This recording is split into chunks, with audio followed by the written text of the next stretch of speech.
Toxic relationships can have an impact on your overall mental health. Nakaka-bad trip yun, nakakasira ng ulo, nakakasira ng diskarte sa buhay. So kailangan natin silang tanggalin sa buhay natin. Dito sa video na to, I'm gonna share with you kung paano natin gagawin yon. Simple tips lang.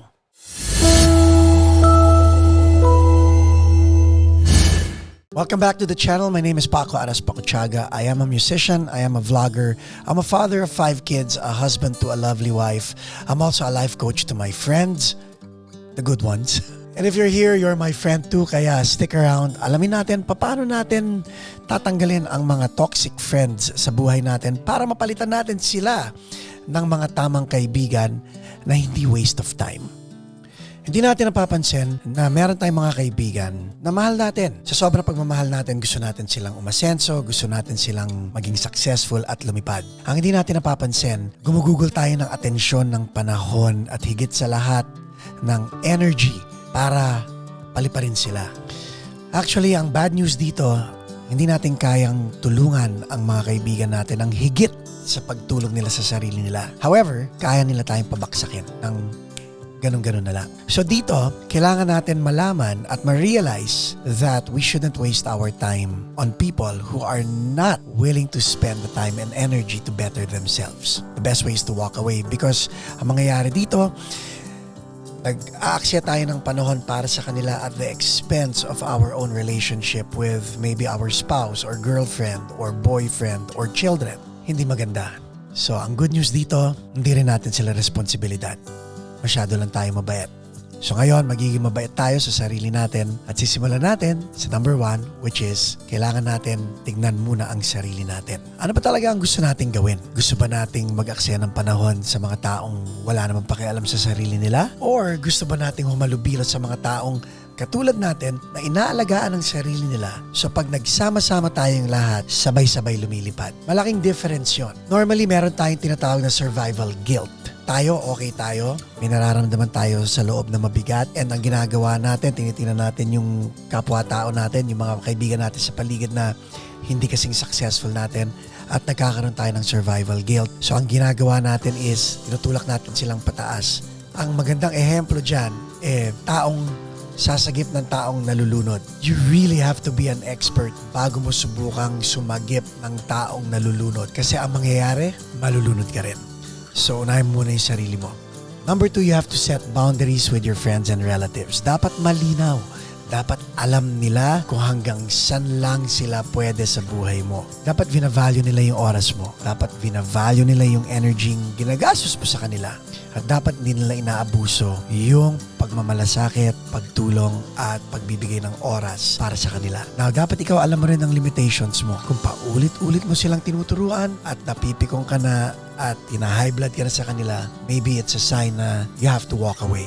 Huwag ka magigilty. Hindi ikaw ang Diyos. At si God ang bahala sa kanila at magbibigay ng taong karapat-dapat sa kanila. Or maybe, pag alis mo, matututunan nila na dapat silang tumayo sa sarili nilang mga paa at pag nakita kayo ulit, malay mo, successful na sila. But you have to set boundaries for your friends and relatives.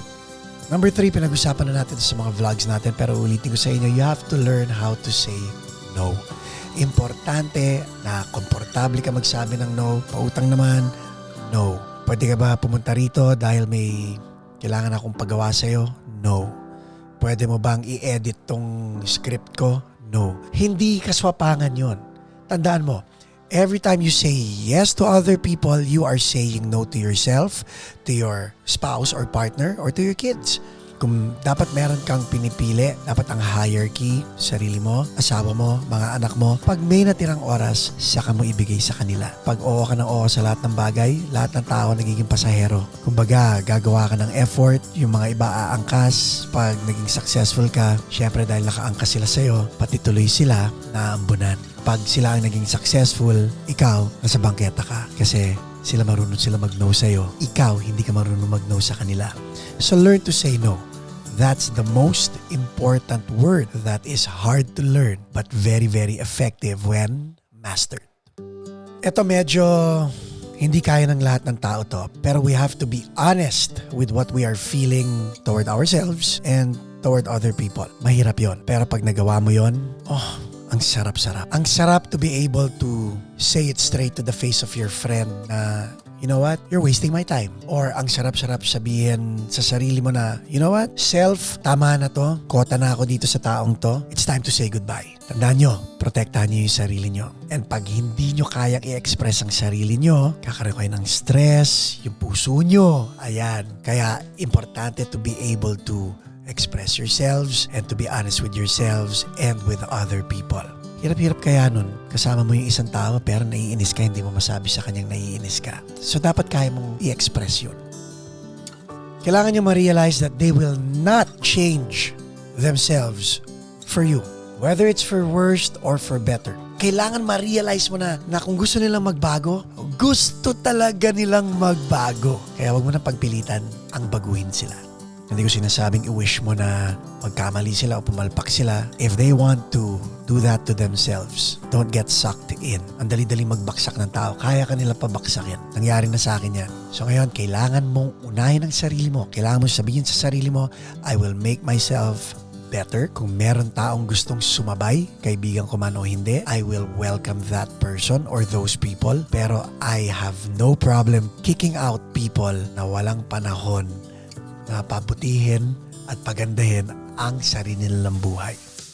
Ito, bonus. Understand that you do not have to put up with these people. Ako, I had to learn that the hard way. Ang dami kong panahon na sinayang sa mga kaibigan ko na wala namang bala pagbutihin ang sarili nila. At the end of the day, ako pa ang masama. So, ang gawin nyo na, huwag na kayong mag-aksaya ng panahon. Let them go. Let them do what they want to do. And you, do what you need to do for yourself. Unahin mo yung sarili mo. Make sure na lahat ng steps moving forward para sa ikabubuti mo. Tandaan mo, pag ikaw ang nasa itaas, mas madali tumulong sa ibang tao. Pag marunong kang lumangoy, mas madali sumagip ng taong nalulunod. So pagbutihin mo ang paglangoy mo, pagbutihin mo ang paglakbay mo, pagbutihin mo ang pag-asenso mo. Dahil yung success mo ang magiging beacon, ang magiging inspirasyon, at magiging template para sa mga kaibigan mo na sumunod at malay mo, mabago mo ang buhay nila nang wala kang ginagawa para sa kanila kundi ang pagbutihin ng buhay mo. Okay, if you like this video, thumbs up. Don't forget to subscribe and don't forget to share this with your friends. Hanggang sa susunod na video, ako po si Paco Aras Pacotiaga. Please don't forget to comment. Nagbabasa po ako ng comment. And if you have any pointers or suggestions, pakilagay na lang din doon. Hanggang sa susunod na vlog, I'll see you.